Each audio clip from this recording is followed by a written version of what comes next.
Good morning and welcome everyone to our public forum titled Stand Up, Speak Out, Together Against Bullying. Today, we will be discussing one of the most pressing issues faced by students and communities today, which is bullying. Our goal is to raise awareness, understand its impact, and explore ways to build safer and kinder learning environments. Joining me are our four respected speakers. Speaker 1, which is a school counselor. Speaker 2, a secondary school teacher. Speaker 3, a representative from a non-government organization. And Speaker 4, an education officer from the Ministry of Education. Thank you all for joining this discussion. So let us continue with our first question. Speaker 1, as a counselor, could you help us understand what bullying really means and how it manifests among students? Thank you. Bullying refers to repeated aggressive behavior intended to harm, intimidate, or control another person.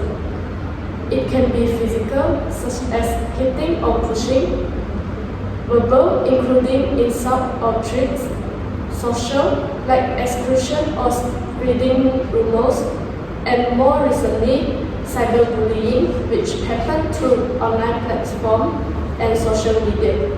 Each form can have serious emotional consequences, even if it's not always visible. Thank you, Speaker 1. Speaker 2, from your classroom experience, what are some of the main causes that lead students to bully each other? There are many reasons. Some students bully because they come from environments where aggression is normalized. Others do it due to peer pressure, low self-esteem, or a desire to feel powerful. In some cases, they may have experienced bullying themselves and are repeating the same cycle. That's why early intervention and emotional support are so important. That's a very important point, understanding the roots of the behavior before addressing it. Alright, Speaker 3, your organization works closely with young people who have experienced bullying. Could you share what kind of emotional and social impact you have seen? Of course, victims of bullying often suffer from fear, anxiety, and a low self-worth. Some isolate themselves, lose interest in school, or experience depression. In more severe cases, victims may even consider self-harm or dropping out of school. The effects are long-lasting. They can carry the trauma into adulthood if not supported properly. That's heartbreaking to hear. Speaker 4, how does the education sector, particularly the ministry, respond to these challenges? The ministry takes bullying very seriously. We have introduced the Safe School program and anti-bullying guidelines, and that all schools must follow. Teachers are trained to identify signs of bullying and provide counseling or referral support when needed. We also encourage schools to create peer support clubs and awareness campaigns to remind students that bullying is never acceptable. That's very reassuring to me. Clearly, awareness and reinforcement must go hand in hand. Now, let's talk about solutions.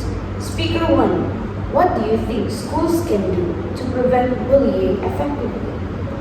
Schools should promote empathy and kindness. We can organize peer mentoring programs where senior students can guide juniors and create a safe spaces for open discussion. It's also important for counselors to be approachable so students feel comfortable reporting issues early. Excellent suggestion. Speaker 2, what roles do teachers play in preventing bullying in the classroom? Teachers have powerful influence. By setting clear rules, modeling respect, and addressing small conflicts before they grow, teachers can shape a safe environment. Integrating moral education and teamwork activities also helps students learn empathy and cooperation. That's very true. Speaker 3. How can NGOs contribute to fighting against bullying? NGOs can complement what schools are doing. We conduct awareness workshops, provide counseling for victims and bullies, and work with parents to recognize warning signs. We also run campaigns on social media to encourage bystanders to speak up instead of staying silent. Thank you. And finally, Speaker 4. What long-term plans does the ministry have to strengthen anti-bullying initiatives? We aim to integrate digital reporting tools so students can safely and anonymously report bullying cases. We also expanding partnerships with NGOs and parent-teacher associations to ensure consistent support at every level, home, school, and community. Our vision is for every school to be a safe and inclusive place for all learners. Thank you. Now, let's move to a crucial part of today's discussion: real experiences and how students or bystanders can intervene safely. Now, Speaker 1, based on your counseling work, what are some common patterns you see in real bullying cases?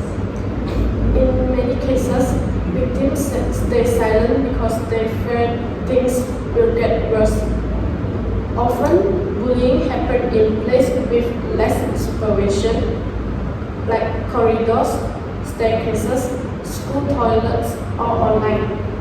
One threat is group bullying, where several students work together to intimidate one person. Recognizing this pattern helps school prevent risks before they escalate. Thank you for that. So, Speaker 2, how can teachers encourage students to speak up when they witness bullying? Teachers should actively remind students that bystanders have power. Most bullying continues because bystanders stay silent. We teach students simple steps. First one, encourage the bully, support the victim privately, report the incident to a trusted adult. If safe, step in fully. We want students to know that helping doesn't make them a snitch, it makes them brave. That's an important point. Speaker 3, your NGO often handles cases involving social media. What advice do you give about digital responsibility? So we emphasize digital citizenship, using the social media wisely and respectfully. Students should never share humiliating photos, spread rumors, or participate in online attacks. So we also remind them to think before posting, do not forward harmful messages, screenshots, and report online bullying. Use platform tools like blog, mute, and report. Online actions have real consequences emotionally and legally. That is absolutely true. Speaker 4, how does the ministry addresses cases where bullying often goes viral online? We take such cases very seriously. School must report incidents immediately. We also plan to include digital safety modules in moral and civic education subject to teach a student about responsible online behavior for a young age. Thank you. It is clear that preventing bullying, whether offline or online, requires awareness, quick responses, and cooperation from everyone, including the people in this room today.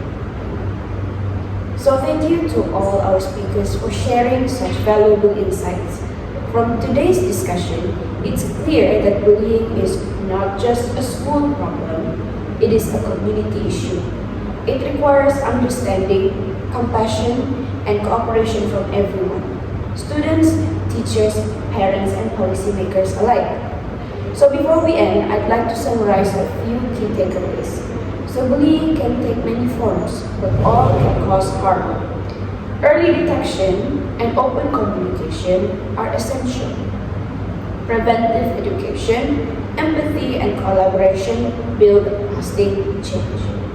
Let us all remember that standing against bullying starts with one simple act: speaking up. Together, we can make our schools and communities safer for everyone. Thank you to our speakers and to the audience for joining us in this important discussion. This concludes our forum. Stand up, speak out, together against bullying. Have a great day, and let's continue to spread kindness and respect everywhere we go. Thank you, everyone.